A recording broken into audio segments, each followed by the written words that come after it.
En un été, ils ont fait basculer l'avenir. C'est cela la leçon du 17 août 1944. Tels ont été les mots du président de la République Emmanuel Macron qui nous a gratifié d'une belle prise de parole pour le 81e anniversaire de la libération de Bormes. Et vous allez voir que c'est à se claquer le cul par terre parce que ce qu'il glorifie dans cette vidéo, dans cette prise de parole, c'est littéralement ce qu'ils combattent au quotidien. On va écouter ça, on va en parler, on va peut-être rigoler, on va peut-être se motiver aussi, puisque là, pour le coup, on pourrait avoir un discours motivateur venant de la bouche, de la part du président de la République, Emmanuel Macron. Bon, on pourrait le prendre au sérieux si tant est que c'était quelqu'un qui voulait et qui avait à cœur de remettre la France sur les rails, mais évidemment, on le sait, c'est pas le cas. Mais dans tous les cas, c'est assez rigolo d'écouter ce qu'il dit et de le remettre en parallèle avec notre réalité qui est complètement devenue dystopique. Écoutez, c'est à mourir de rire. En un été, ils ont fait basculer l'avenir. Ils ont fait basculer l'avenir parce qu'ils ont décidé de l'écrire. C'est cela, la leçon de ce 17 août.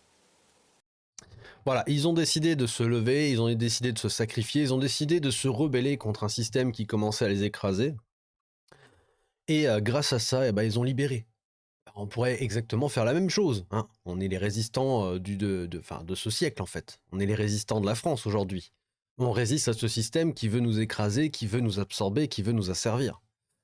Donc, si on fait le parallèle avec cette époque-là, aujourd'hui, cet été 2025 pourrait être un été qui pourrait faire basculer ce pouvoir. Ça, je dis rien. Et au fond, commémorer cette libération, c'est redire année après année que nous n'oublions rien, que nous ne les oublions pas. Mais c'est savoir, année après année, nous souvenir que notre liberté a un prix, leur sacrifice. Notre sacrifice. Si on remet ce discours avec l'actualité du jour, si on est la résistance et si le système est notre ennemi, eh bien le sacrifice, c'est nous. On se sacrifie au quotidien. On est ostratisé, on est effacé. La résistance n'est pas écoutée, elle n'est pas mise en avant. Elle est piétinée, écrasée par ce système. Ce système qui prend la parole et qui nous fait croire que eux sont la voie de la raison, de la justice, voilà, la démocratie, mon cul sur la commode, et que c'est eux, en fait, les gentils. En vérité, c'est pas le cas. Mais bon, la plupart des gens qui vont écouter Emmanuel Macron vont se palucher devant la télé en se disant waouh, c'est profond ce qu'il vient de dire. Que si la France a été occupée, que si la barbarie nazie nous a tenus sous son joug pendant tant d'années, c'est que parce que pendant tant d'années avant, tant de monde, y compris chez nous, tels des somnambules n'ont pas voulu voir que la menace qui paraissait si loin, aux confins de l'Europe, ne nous concernait pas. Que ce qui pouvait toucher les Tchèques ou les Polonais était trop loin et n'arriverait jamais, c'était une évidence. Les somnambules nous ont menés au désastre. Là, j'ai vraiment l'impression qu'ils se foutent de notre gueule. Les Polonais, la Roumanie, etc. Les somnambules français qui pensent que cet avenir ne nous arrivera pas, que tout ça n'est que complotisme, etc. Hein. Ceux-là même qui sont endormis en France pensent peut-être que ça n'arrivera jamais, alors qu'en vérité, c'est en train de se réaliser.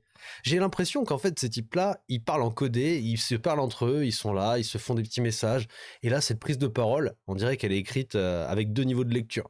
C'est genre, regarde, je leur dis la vérité, mais ils comprennent rien. Je leur dis clairement ce qui est en train de se passer en faisant un parallèle avec le passé. Je suis en train de leur expliquer ce qui se passe et ces couillons, ils sont tellement somnambules et endormis qu'ils comprennent rien. C'est assez rigolo quand même. Attendez, je vous la remets quand même parce que c'est quand même, c'est cocasse hein, ce qu'il est en train de dire. C'est assez cocasse.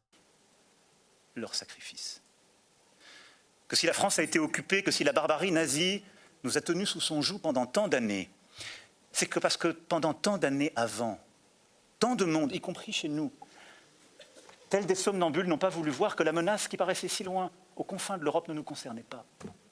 Et la barbarie nazie, excusez-moi, mais on est clairement en train de la revivre. Le système totalitaire et autoritaire qui est en train de se mettre en place aujourd'hui, par exemple, là, dans pas longtemps, on va avoir l'euro numérique, on va avoir chat control, on a déjà le DCA, enfin le DSA, pardon. Je fais aussi de l'investissement, du coup, je m'embrouille un petit peu, mais bref. On est en train de voir une société qui est en train de se rigidifier, qui est en train d'essayer de nous contrôler à l'intérieur même de notre vie privée. Et ils vont tellement loin qu'en fait, on n'aura même plus le droit de penser. On sera dans une dystopie, mais pour le coup, j'arrête pas de le montrer, ce livre. Mais c'est réel, 1984 de George Orwell. Ce type-là, c'est pas possible, il était au courant. Il a écrit un livre, un peu comme Macron est en train de nous faire, là. Il a écrit un livre qui dit la vérité, qui dit le plan, en fait. C'est pas possible. Tu peux pas être autant dans la vérité en lisant un livre qui date de 1944-45. C'est pas possible. C'est du délire. Mais oui, là, on est en train de les combattre. On est en train de les combattre, mais le problème, c'est que les gens n'en ont même pas conscience, en fait. Que ceux qui pouvaient toucher les Tchèques ou les Polonais étaient trop loin et n'arriveraient jamais, c'était une évidence. Les somnambules nous ont menés au désastre.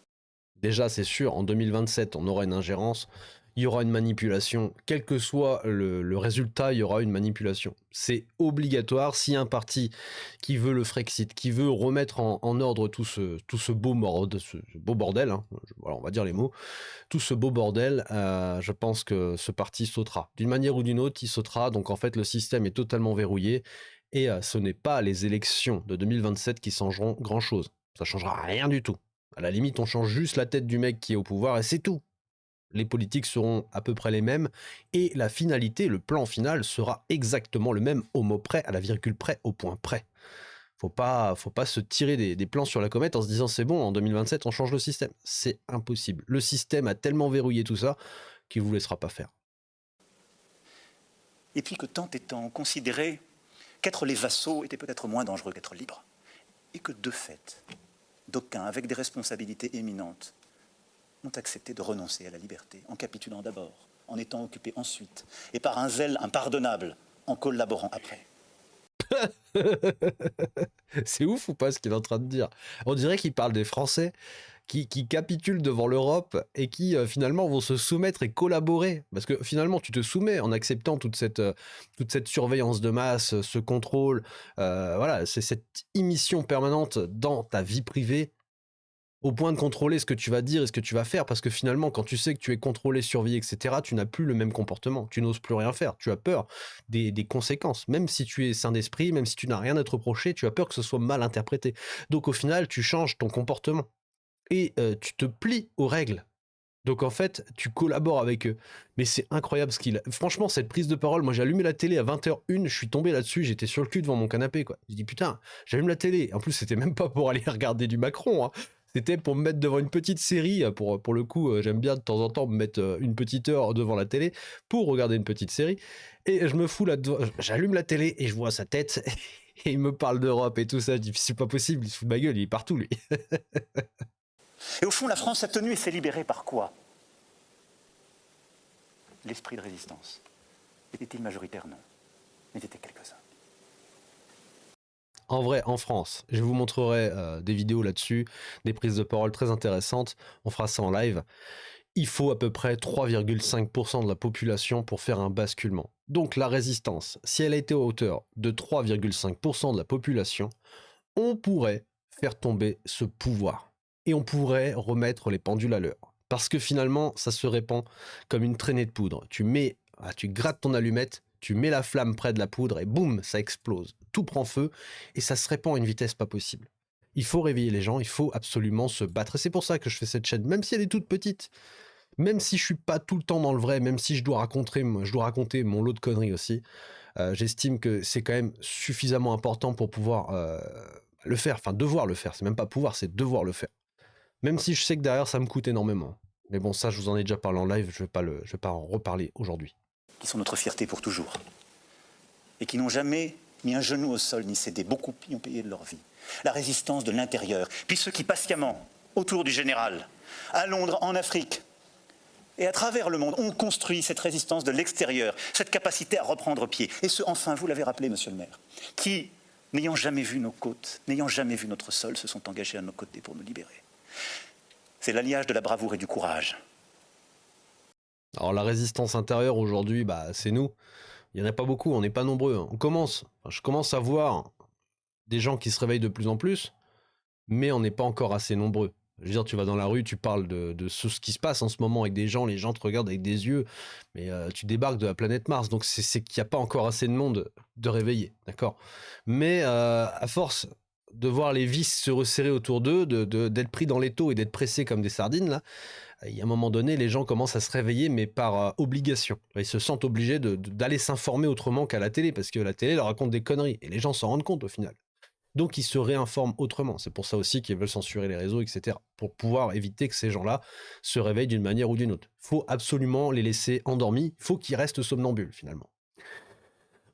Libération aussi à l'extérieur, je sais pas, peut-être qu'ils parlent de Trump, j'en sais rien, qui est en train de rabattre un peu les cartes mondiales. Donc finalement, c'est peut-être notre résistance à nous va peut-être se calquer avec ce qui se passe aux États-Unis. Je sais pas à qui adresser ce message en vrai, hein. C'est assez bizarre, hein. Les deux grilles de lecture. Alors on va me dire oui, t'es complotiste encore une fois. Mais écoutez, tout simplement, en fait, la transcription avec ce qui se passe aujourd'hui, on dirait vraiment qu'il s'adresse à son état profond et qu'il s'adresse à ses copains, tu vois. C'est assez bizarre. Un peu comme Bruno Le Maire, j'avais fait une fois. Il avait fait une prise de parole et c'était assez bizarre. La deuxième grille de lecture était vraiment, c'est trop suspect, quoi. Français, apatrides ou étrangers.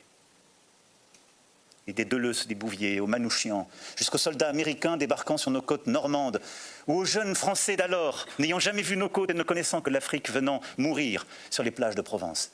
C'est cela, tout entier. Alors c'est louable, hein, tous ces sacrifices, d'accord, on va pas les remettre en cause. Mais par contre, je crois pas l'avoir entendu, ou alors j'ai mal entendu. J'ai pas beaucoup de son, hein, pour éviter qu'il y ait un écho dans le micro. Mais les 2 ou 3 fois que j'ai écouté ça, j'ai pas entendu parler de la Russie, hein. Ils parlent jamais des Russes. Pourtant, les Russes, c'est ceux qui se sont le plus sacrifiés pour nous sauver, hein. Donc ils ont été effacés de l'histoire française. C'est quand même assez hallucinant quand même. Ce qui nous fait libres aujourd'hui. Attends, je vais Et remettre nous un peu en avons un arrière. devoir. Soldats américains débarquant sur nos côtes normandes, ou aux jeunes Français d'alors, n'ayant jamais vu nos côtes et ne connaissant que l'Afrique venant mourir sur les plages de Provence. C'est cela, tout entier, ce qui nous fait libres aujourd'hui. Et nous avons un devoir. Ne pas les oublier, nous rappeler de leur bravoure et de leur nom. Mais nous souvenir aujourd'hui, nous si chanceux, qui avons vécu dans un pays qui avait, depuis des décennies, les dividendes de la liberté, de la paix, qui pensaient que c'était acquis pour toujours. Pays de cocagne, et on oublie chaque jour de le dire. Nous avons aujourd'hui à regarder notre destin en face. La guerre est revenue en Europe. Et ceux qui pensent qu'elle est très loin et que ne nous concerne pas sont les mêmes somnambules que ceux d'hier. Ceux qui pensent qu'on peut être libre en étant faible, ceux qui pensent qu'on peut être libre en continuant de vivre comme s'il n'y avait pas la guerre et un monde de prédateurs à nos portes, sont ceux qui, de fait, et ils n'auront peut-être pas à en répondre, mais préparent la défaite de demain. Au fond, c'est ceux qui ont décidé d'être déjà soumis. La leçon. C'est nous, hein, c'est nous, la guerre elle est en Europe.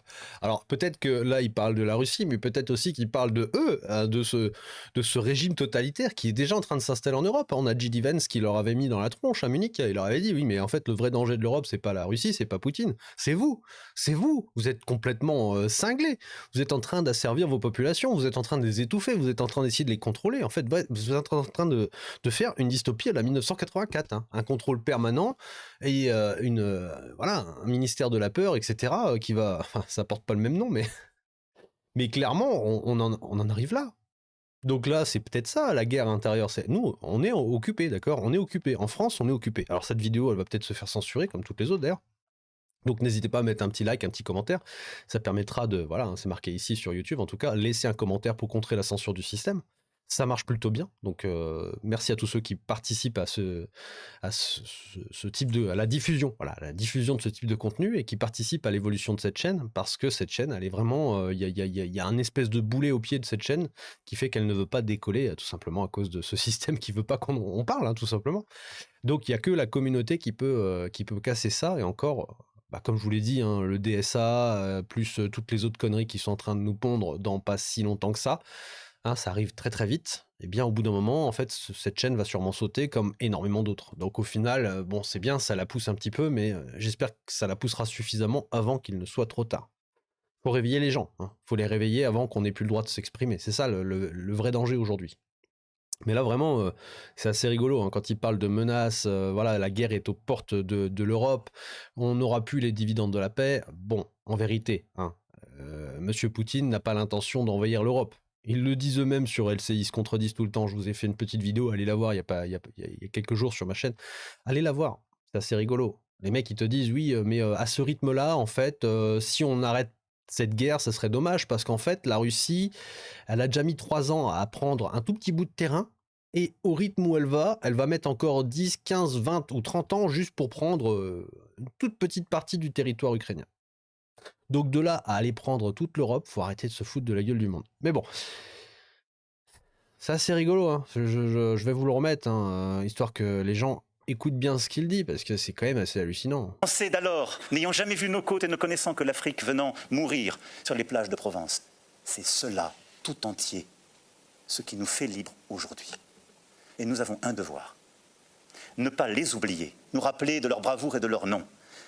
Oui, on leur met une petite statue, une petite stèle, un petit mémorial avec marqué tombé pour la France, tombé pour les dirigeants de l'époque, hein, les enfoirés qui ont créé ces guerres, hein, parce qu'il faut pas oublier que les guerres sont fabriquées, les guerres sont lucratives, les guerres sont rentables, elles permettent à certaines personnes d'avoir du pouvoir, d'autres de le conserver, elles permettent tout simplement d'effacer des preuves, de s'accaparer des marchés, bref, ça enrichit des gens pendant que la majorité des autres sont en train de crever la bouche ouverte. Mais ça les arrange tout ça. Donc c'est organisé pour les ressources, pour les territoires, etc. Enfin bref, pas refaire l'histoire non plus. Mais nous souvenir aujourd'hui, nous si chanceux, qui avons vécu dans un pays qui avait, depuis des décennies, les dividendes de la liberté, de la paix. Ouais, alors là, je pense qu'il parle vraiment des Français. On était dans un beau pays qui avait véritablement les dividendes de la paix. On était un pays prospère, fort économiquement, on était respecté dans le monde, diplomatiquement, on était reconnu. Enfin bref, c'était quelque chose. Et puis, ils sont arrivés au pouvoir et ils ont commencé à tout péter depuis 50 ans. Et aujourd'hui, on en est là. Là, aujourd'hui, on est en train de vivre un moment charnière, je pense.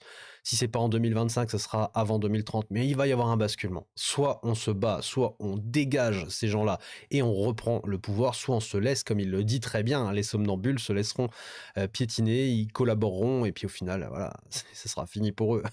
J'ai l'impression qu'il est en train de se, tu vois, je vais pas te dire les mots, mais il se fait plaisir sur ce discours. Qui pensaient que c'était acquis pour toujours. Pays de cocagne, et on oublie chaque jour de le dire. Nous avons aujourd'hui à regarder notre destin en face. La guerre est revenue en Europe. Et ceux qui pensent qu'elle est très loin et que ne nous concerne pas sont les mêmes somnambules que ceux d'hier. Ceux qui pensent qu'on peut être libre en étant faible, ceux qui pensent qu'on peut être libre en continuant de vivre comme s'il n'y avait pas la guerre et un monde de prédateurs à nos portes, sont ceux qui, de fait, et ils n'auront peut-être pas à en répondre, mais préparent la défaite de demain. Au fond, c'est ceux qui ont décidé d'être déjà soumis. Regardez ce regard de... Ah, il me fume. Mais quand il parle, il a des petites mimiques. Alors ça, c'est- il y a des personnes qui analysent très très bien les expressions faciales. Je vous invite à aller les voir. Franchement, quand tu vois ces petits mimiques de pervers sadique, le mec il prend du plaisir, c'est incroyable. Il ressent du plaisir, c'est un vrai pervers. Allez voir le livre de... voilà, j'ai retrouvé le nom de l'auteur, c'est Marion Saint-Michel, donc c'est l'auteur de Gouvernance perverse, la décoder sans libérer. C'est un livre qui parle du coup de la gouvernance qui est perverse, évidemment, c'est dans le titre. Elle est psychologue spécialisée dans la politique et vous allez voir que ce qu'elle décrit dans ce livre, c'est assez rigolo, hein. C'est assez rigolo de voir à quel point on a des pervers au pouvoir. Alors, je sais pas si c'est rigolo au sens propre du terme, mais voilà, c'est une réalité. Allez voir les interventions de Marion Saint-Michel sur YouTube. Vous tapez Marion Saint-Michel dans la barre de recherche, vous allez tomber sur de nombreuses interventions, des interviews qui sont très qualitatifs et qui vous apprendront plein de choses sur les mimiques de notre cher Emmanuel Macron, sur son comportement, etc. et sur la gouvernance perverse qu'il y a autour de lui, hein, parce qu'il n'est pas tout seul.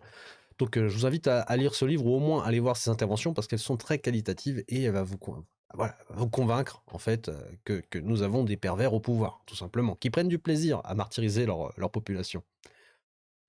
Écoutons la fin et puis on va se quitter là, hein. Ça sert à rien de faire une vidéo trop longue, mais vraiment, le double discours, il est à mourir de rire. Parce que je suis pas sûr que ça soit pour nous, hein, ce discours, hein. Voilà, ils sont obligés de prendre la parole, il faut qu'ils aillent à l'anniversaire de la libération de Bormes, donc ils y vont, ils font un petit discours, et ensuite, les copains, ils savent très très bien que c'est pour eux le message. Et que la cible, ce n'est pas la Russie ou autre chose, non, ce sont les peuples européens, tout simplement. La leçon du 17 août, c'est cela. Si nous voulons être libres, n'oublions jamais les sacrifices qu'il y a derrière cette liberté. Et n'oublions jamais que c'est notre responsabilité aujourd'hui, dans ce monde imprévisible, plus dangereux, fait de tant de prédateurs, de tout faire pour que la France... J'ai l'impression qu'il s'est retenu de rigoler. Regardez bien. S'il vous plaît, concentrez-vous, allez voir cette vidéo et regardez ce passage à 3,59. Regardez, j'ai l'impression qu'il va se retenir de sourire, regardez. De tout faire pour que la France n'ait jamais à subir ce qu'elle a alors subi. Non, c'était avant. Si nous voulons être libres, n'oublions jamais les sacrifices qu'il y a derrière cette liberté. Et n'oublions jamais que c'est notre responsabilité aujourd'hui, dans ce monde imprévisible, plus dangereux, fait de tant de prédateurs, de tout faire pour que la France... C'est quand il dit tant de prédateurs, tu vois, il est là, il y a un petit rictus comme ça qui mais vraiment léger au niveau des pommettes. Regardez ce qui se passe. Aujourd'hui, dans ce monde imprévisible, plus dangereux, fait de tant de prédateurs, de tout faire. C'est eux les prédateurs, c'est ça le pire. Bon bref, on va se quitter là-dessus. Je suis pas un expert dans l'analyse faciale des gens et des expressions faciales, donc c'est pas à moi de vous dire s'il a un petit rictus ou pas, mais dans tous les cas, voilà, ce discours, bon, c'est du Emmanuel Macron, voilà, c'est même pas de lui finalement. Et véritablement, je me pose sincèrement, très sincèrement la question, sans être complotiste, hein, sincèrement, à qui est adressé ce message? Parce que là, véritablement, hein, si tu regardes de loin, t'as vraiment l'impression qu'il est en train de parler de leur système à eux et que nous, on est les endormis, les fameux somnambules. Bon. Ce qui est bien à la fin, c'est qu'il dit quand même, la leçon, c'est que si vous vous réveillez pas, vous allez vous faire défoncer le cul, hein, littéralement, écoute. De cocagne, et on oublie chaque jour de le dire. Nous avons aujourd'hui à regarder notre destin en face. La guerre est revenue en Europe. Et ceux qui pensent qu'elle est très loin et que ne nous concerne pas sont les mêmes somnambules que ceux d'hier. Ceux qui pensent qu'on peut être libre en étant faible, ceux qui pensent qu'on peut être libre en continuant de vivre comme s'il n'y avait pas la guerre et un monde de prédateurs à nos portes, sont ceux qui, de fait, et ils n'auront peut-être pas à en répondre, mais préparent la défaite de demain. Au fond, c'est ceux qui ont... Ils auront peut-être pas à en répondre. Bah non, les gens seront complètement asservis. Ils auront plus la parole, ils auront plus le droit. Et voilà, ils auront plus voix au chapitre. Donc non, de fait, ils auront plus le Gadle. Gadle, il sourit comme un chacal. J'ai mis une arrêt sur image, il est fou. Ah putain, c'est horrible. Bref, allez, on se quitte là-dessus, sur ces belles paroles. Voilà. décidé d'être déjà soumis. La leçon du 17 août, c'est ça. Si nous voulons être libres, n'oublions jamais les sacrifices qu'il y a derrière cette liberté. Et n'oublions jamais que c'est notre responsabilité aujourd'hui, dans ce monde imprévisible, plus dangereux, fait de tant de prédateurs, de tout faire pour que la France n'ait jamais à subir ce qu'elle a alors subi. Il y a un truc que Attends. Il y a un truc qui me fait tilter juste à la fin. J'ai l'impression qu'il s'adresse à deux types de... Regardez, il y a... je vous invite à la regarder vous-même parce que j'ai pas envie de passer 20 minutes à redécrypter la vidéo. Pour ceux qui ont été courageux, qui sont là, n'hésitez pas à me le dire dans les commentaires ce que vous en pensez là. Mais en fait, il s'adresse à deux types de public. Là, regardez, il parle à gauche. Enfin, nous, de notre point de vue, il est à gauche. Donc on a l'impression qu'il parle au peuple français. Et quand il parle à droite, on a l'impression qu'il parle à ses copains. Là, d'un coup, il se retourne. Allez, hop, les copains, allez, les copains. Et à la fin, les copains et les Français. C'est une impression. Après, il faudrait redécrypter tout ça. Mais tu sais, comme le diable est dans les détails avec eux. Donc, faut pas hésiter à regarder cette petite prise de parole dans les détails pour potentiellement apercevoir le diable. Allez, n'hésitez pas à me dire ce que vous en pensez de cette prise de parole de ce cher président de la République qui nous martyrise depuis quelques années maintenant, et de ce plan machiavélique qui est en train de se mettre en place pour nous transformer en une dystopie digne de George Orwell et de son livre 1984. Allez, abonnez-vous, partagez, likez, et puis on se retrouve pour d'autres vidéos. Bisous. Mouah.